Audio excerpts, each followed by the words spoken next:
When we're in the throes of emotional pain, so often we just want to fix it.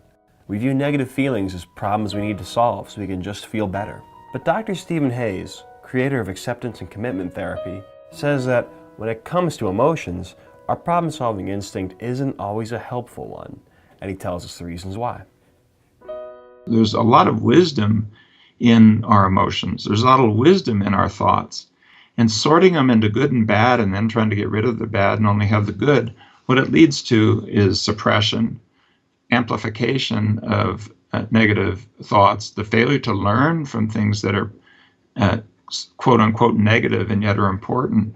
And ironically and kind of sadly, almost in a pathetic way, it leads to the inability to really experience and be with the kind of positive emotions that happen in the rise and fall of life, to really appreciate and savor the instances of intimacy and engagement, support by others, and accomplishment.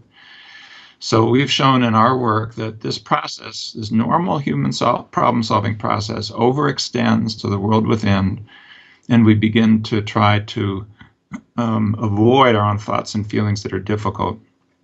Many of those things are useful. If somebody dies who's close to you, what kind of human being would not want to be sad? You know, it's not 2 weeks into a process of grieving, or somebody's offering you a tranquilizer if you need it. It's gotten very harsh over being able to sort of be with pain, even if it's useful and we learn from it.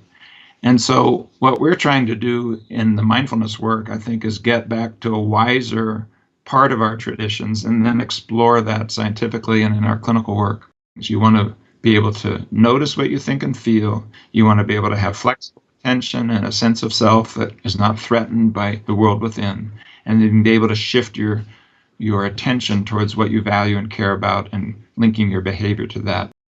Difficult emotions are not just problems to be solved.